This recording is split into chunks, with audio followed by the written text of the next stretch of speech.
เมยสุงค่ะเมื่อได้เป็นวันที่11เดือนธันวาคมที่8ปี2026ในตอนได้ข่าวสายหมอขอมมีข่าว2ตอนได้มาเปิ้นเผาค่ะ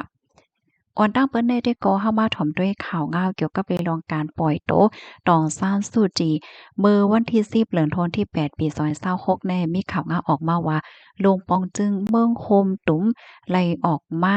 เปิ้นเผาปากแปดคอตุกย้อนให้ปล่อยปันโตตองซานซูจีค่ะ ในก็ติเลยว่าเป็นลวงในฟังหังออกมาลวงว่าอำป่อยปันโต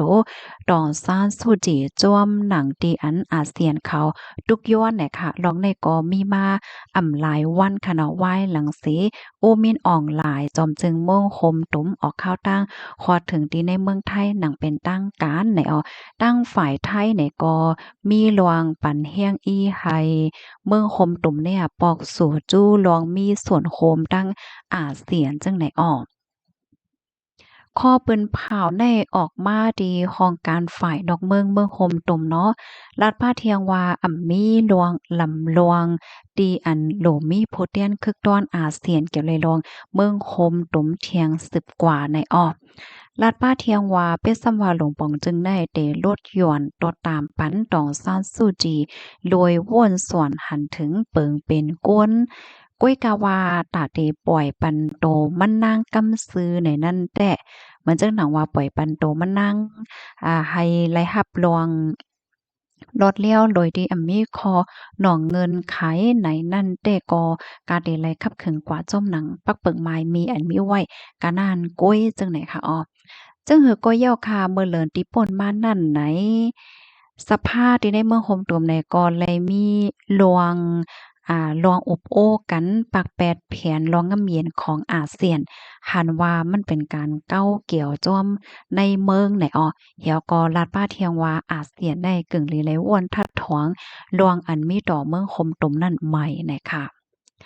ข้อปืนเผาที่อันออกมาดีของการฝ่ายนอกเมืองคุมตุ่มในปอกกำไนในยังเป็นป้าลวงตอบขึ้นไว้หลังเสอาเซียนค่ะเนาะก็เลยออกมาปืนเผาเมื่อวันศุกร์ที่ป่นมานั่นแหละค่ะตั้งฝ่ายอาเซียนแต่ก็ไหนตั้งฝ่ายพวกเขาจุ่มหลายๆเมืองในอาเซียนค่ะเนาะแต่เรียกว่าจุ่มอาเซียนนะคะและก็ย้อนให้นางเทเรซาลาซาโรพ่องลงฝ่ายนอกเมืองฟิลิปปินส์ ในฐานะเป็นโพแดนคึกต้อนอาเซียนก็มือเหลียวในไล่เขาหบทบดังต่อซานซูจีเสียวก็ตุกย้อนให้ปล่อยปันโตต่อซานซูจีโดยที่มีขอดอกเงินไขโคมป้าถึงก้นตกขอกการเมืองป้าจังไหนข้อมูลตอนในคาลิปีมาที่ห้องการข่าวมาติชนต่างไว้ค่ะลองตั้งแต่เป็นไว้จึงไหนกำในสายงายเงาลายหำติหือในเดสึเป็นหือกว่าไหนเนาะเฮาค่ะก็ไปด้วยกว่าพี่น้องค่ะหันถึงจึงหือพองค่ะ ปันตาหันถึงมาแลค่ะเนาะลูกดีข่าวเงาโหในสีแลกำในเฮาค่ะมาถ่อมด้วยข่าวเงาเที่ยงตอนหนึ่งค่ะลูกเฮียนปาโอจันจอมป้ายจางไอทีจะเฮ็ดป้อยหับลูกเฮียนใหม่แลตรงตักส่งสั่งลูกเฮียนปีลื่นสุดเมื่อวันที่9เดือนธันวาคมที่8ปี2026ค่ะอยู่ที่ลูกเฮียนเยี่ยงจ่ายจันจอมป้ายจากไหนเนาะ University of Technology เว้งลงต้นที่จะเฮ็ดปางป้อยหับตอนลูกเฮียนใหม่แลตรงตักส่งสั่งลูกเฮียนปีลื่นสุด กึดป้าตั้งป้อยยุกยองปันสู้โพเจออันกัดเขียนป้ายปิญญาแลมอบปันสู้กำเทียมการเฮียนไหนคะอยู่ที่สื่อข่าวเปาโอ NIYO Media เตรียมลาดว่าปางป้อยในเยื่องอ่านยุกยองลวงมึดกือจำใจลูกเฮียนเปาโอหนังกันให้เตื้อดอนตายุกยองซิมแป้งอย่างเงฟิงทุ่งยุกยองปันแห้งป้ายปิ่งหยาฮับตอนลูกเฮียนใหม่เจ็มเจอในมีโหเปาฝ่ายพ่องงำนาเหลนเปาโอโคนโพจิ่งแล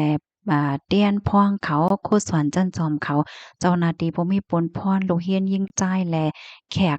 ผิดหมวกเขามาเข้าโฮมว่าจังไหนค่ะข้อมูลตอนได้ค่ะไลเบิ่งอิงออกมาที่ห้องการข่าวเงาหางเสียงใต้เตรียมต่างไว้ทั้งฝ่ายใต้ในค่ะเนาะอ่า Neo Media นะคะพี่น้องค่ะรับชมย้อนหันเทินจึงหือพองเพราะว่าเฮาค่ะมาด้วยมื้อเหลียวในค่ะเนาะ ละลายตีละลายตั้งเนี่ยค่ะอำว่าได้เป็นนอกเมืองในเมืองเนี่ยเนาะเปิ้นก็มีหลวงสนใจใส่ใจเนื้อหลวงป้ายจากลองเทคโนโลยีลวงเอไอลวงไอทีอะไรจังไหนเนี่ยมานำแห้งเนี่ยค่ะเนาะลวงเทคโนโลยีอันว่าในลวงเอไออันว่าในเป็นสำว่าเฮาค่ะที่ว่นสอนว่ามันเป็นลวงไกโตในเสตาก็ว่นว่าแต่มันเตอำใจลวงไกโตกว่าเที่ยงเหย้าเนี่ยเนาะพี่น้องเฮาค่ะ ย้อนว่าเมื่อเหลียวในหั้นนะว่าที่เป็นในตอนหลายก็ย่อค่ะเนาะลองเทคโนโลยีเนี่ยมันก็เข้ามาเกี่ยวจ้วมหั้นนะป้าเจ็บในตอนการศึกและจั่งเนี่ยเนาะการเมืองและจั่งเนี่ยเนาะเพราะนั้นเฮามาถึงได้ขันค่ำให้อินค่ะเนาะขันค่ำมื้อเหลียวได้คืนเอาอยู่แน่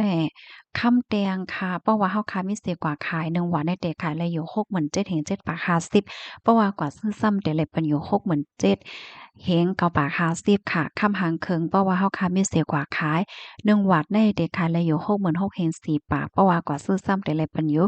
68,000เฮง7บาท50เนี่ยค่ะอ้อกำในเฮาค้ามาด้วยขันค่ำที่ในเมืองใต้เมืองคมตุ่มเซียนปานเก่า เพราะว่าเฮาค้ามีเสียกว่าขาย1แก้มได้แต่ขายเลยอยู่9,970,000เพราะว่ากว่าซื้อซ้ำแต่ละปันอยู่10,000,000ปลาย40,000คำหางเคิงเพราะว่าเฮาค้ามีเสียกว่าขาย1แก้มได้แต่ขายเลยอยู่9,390,000เพราะว่ากว่าซื้อซ้ำแต่ละปันอยู่9,460,000คำเซียนปานใหม่ค่ะเนาะคำแตงเพราะว่าเฮาค้ามีเสียกว่าขาย1แก้มได้แต่ขายเลยอยู่9,790,000เพราะว่ากว่าซื้อซ้ำแต่ละปันอยู่9,870,000คำหางเคิงเพราะว่าเฮาค้า มีสีกว่าขายเดลัยปันโยเดลัยอยู่เนาะ9,230,000เพราะว่ากว่าซื้อซ้ำเดลัยปันโย9,300,000เนี่ยค่ะเลยถ่อมคันคำยอก็ใครเป็นลมเป็นแล้งเนี่ยค่ะนะตาเตซื้อไล่เนี่ยได้อโลแลบเต็มง่ายเนาะพี่น้องเนาะจังว่านั้นนะกาได้กาวาเนาะภายมีคำก็สอนว่ากามเลียวกำได้เฮามาด้วยขันแลกเงินเพราะว่าเฮาค่ะเอาเงินไทยเสียแลกเงินมา100,000ในเดลัยปันโย7บาท70เพราะว่ากว่า เพราะว่าเอาเงินมาเสียแลกเงินไทย100,000สำเร็จแล้วอยู่7บาท50นะคะอ้อพอมาด้วยขันแลกเงินวงวางในข้าวคิวในก็บ่ปลายเปิงกันกะหือเนาะก้นที่อันรับแลกเงินรับโอนเงินในมือเหลียวได้แต่อะโลพี่นำไว้ก่อนนี่เนาะค่าไหลหันก้นอันรับแลกเงินหลายๆก่อจังเนี่ยเนาะก่อย่าเหมือนจั่งว่าจะเปิ้นฮ้อว่าจั่งอะป่านมาป่านอัน รอดเพเลยจังเนี่ยเนาะเบิ่เหลียวได้บ่ได้เป็นคนรับแลกเงินป้าจิมพ่อค้าแม่ขายเนาะก็เลยสติแรงค่ะนี่ลวงว่าป่านในเพราะว่ามันไหลกองจูป้าป่านตีอันหมดไสจังไหนได้นะมันก็จังตึกเคิกดอกป่านโตเจ้าเก่าเฮ็ดจังเนี่ยนะอ๋อค่ะยินจมบุกก็ที่รับถอมปันแห้งค่ะอ้อหมอยสุงค่ะ